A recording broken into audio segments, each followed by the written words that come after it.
Ya, kembali lagi di lanjutan materi perencanaan karir dan pengembangan karir. Saat ini saya akan menjelaskan tentang beberapa studi kasus. Jadi ini ada studi kasus yang saya dapatkan, yaitu pengembangan karir karyawan di PT Telekomunikasi Seluler Jakarta. Jadi di perusahaan telekomunikasi Seluler Jakarta ini ya, di sini ada beberapa, kalian bisa lihat di sini. Nah, ada beberapa faktor yang ingin dicapai. Jadi ada 5, yaitu business market atau industry expertise, kemudian ada personal attribute, dan juga ada corporate value, leadership, managerial skill, kemudian specialized technical know-how. Nah, siapa saja aktornya dari beberapa faktor yang tadi? Ini adalah ada general manager, talent management and leadership. Kemudian untuk yang corporate value ini ada GM learning development. Kemudian ada manager learning development untuk yang leadership dan managerial skill. Nah, dari 3 aktor tersebut, ini tujuannya itu apa? Yaitu yang pertama, ingin memiliki karyawan yang kompeten, kemudian meningkatkan loyalitas dari karyawannya, dan juga meningkatkan nilai kompetensi karyawannya. Nah, ini adalah tujuan standar bagi perusahaan ataupun organisasi. Pasti setiap perusahaan menginginkan SDM yang masuk ke perusahaannya ini SDM yang berkualitas atau yang punya kompetensi. Kemudian menginginkan karyawan yang loyal kepada perusahaannya. Jadi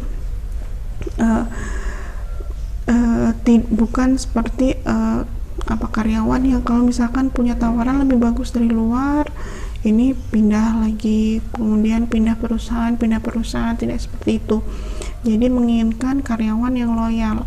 Nah, yang ketiga, perusahaan menginginkan karyawan yang loyal. Nah, apa yang harus dilakukan sama perusahaan? Berarti ya fasilitas seperti fasilitas pengembangan karir, kemudian peningkatan kompetensi, ini harus diberikan oleh perusahaan. Nah, alternatifnya apa dari 3 tujuan tersebut? Yaitu yang pertama, clear career opportunities. Jadi kesempatan karir yang tepat. Jadi karyawan bekerja di perusahaan tersebut itu tahu dan juga paham tahapan karirnya atau prospek karirnya itu seperti apa. Jadi perusahaan sudah menjelaskan dengan gamblang nanti prospek karirnya itu seperti apa. Jadi tidak mengambang, perusahaan tidak memberikan secara pasti prospek karirnya itu seperti apa. Kemudian invest in people. Nah, invest in people ini berarti memberikan kompetensi atau memberikan pengembangan, pelatihan kepada karyawan. Jadi investasinya ini berupa karyawan yang berkualitas, seperti itu. Kemudian HR placement based on their kompetensi. Nah, ini berarti sama seperti perencanaan karir, menginginkan orang yang tepat dengan tempat yang tepat, orangnya yang tepat dan tempatnya juga yang tepat.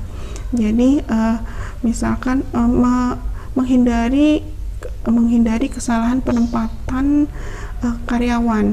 Jadi misalkan ini bagian teknologi tapi kok ditaruhnya di bagian administrasi. Nah, bukan seperti itu. Jadi penempatan karyawan berdasarkan kompetensinya. Kemudian compensation will be based kompetensi. Nah, jadi kompensasinya ataupun honornya atau gajinya, nah ini disesuaikan juga dengan kompetensinya, karena ya kompetensi ini juga mempengaruhi dari apa yang diterima, jadi seperti gajinya. Jadi misalkan dari administrasi ini juga pasti akan berbeda dengan kompensasi untuk yang teknisi yang bekerja di lapang, yang dia pekerjaannya berat seperti itu. Nah, kalau dari faktor yang specialized technical know-how, jadi di sini ada namanya tugas-tugas yang dibutuhkan itu seperti network, kemudian pemasaran, kemudian sistem informasi, dan juga hukum seperti itu. Kemudian untuk yang selanjutnya ini terdapat penelitian hubungan faktor-faktor keterkaitan karir dengan pengembangan karir karyawan di PT Nikos Distribution Indonesia. Nah, jadi kalian bisa lihat judulnya. Nah, di sini ada hasil yang ditunjukkan dari si peneliti, yaitu kompetensi berdasarkan persepsi karyawan. Jadi kalian bisa lihat di situ kira-kira perusahaan memfasilitasi karyawannya atau tidak. Nah, di sini ada jadi di sini seperti Likert yang dilakukan oleh si peneliti. Di sini kalian bisa lihat hasilnya itu seperti apa. Nah, ada beberapa pernyataan seperti saya dapat menyesuaikan diri dengan menjaga sifat positif dan berpikir ke depan. Nah, ini sifat positif dan berpikir ke depan ini termasuk dari orientasi kepribadiannya. Jadi ini termasuk di yang mana? Jadi ada beberapa personality yang ambisius, yang harus berpikir ke depan. Aku harus bisa meraih itu. Nah, ini menjaga sifat positif dan berpikir ke depan ini berarti termasuk yang orientasi personality. Kemudian pengalaman yang saya miliki dibutuhkan untuk mencapai tujuan karir. Nah, ini berarti kesesuaian antara pekerjaan dan kompetensinya. Kemudian dukungan supervisor berdasarkan persepsi karyawan. Nah, dukungan supervisor seperti yang tadi sudah saya jelaskan, adanya hubungan antara pihak-pihak di perusahaan ini juga sangat mendukung dari pengembangan karir seseorang. Nah, ini adalah rekapitulasi hasil dukungan supervisor. Nah, supervisor memberikan kesempatan pelatihan yang dapat menunjang. Nah, kemudian atasan memberikan pekerjaan yang mengarah kepada pengembangan karir. Nah, di sini hasilnya adalah kriterianya termasuk di yang baik. Nah, ini adalah beberapa faktor atau variabel yang menjadi pengaruh dalam perencanaan dan pengembangan karir. Jadi, pesan saya untuk kalian yang masih belajar, jadi kalian di sini di kuliah masih belajar apa yang dibutuhkan nanti pada saat kalian pada saat kalian lulus.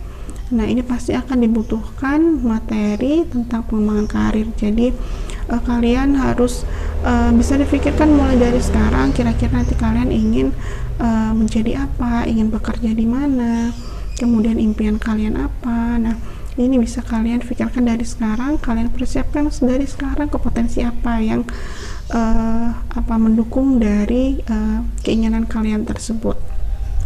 Oke. Ya, untuk materi saya cukupkan sekian. Semoga bermanfaat. Tetap jaga kesehatan, jaga imun, jaga iman, dan juga jaga hati. Terima kasih. Wassalamualaikum warahmatullahi wabarakatuh.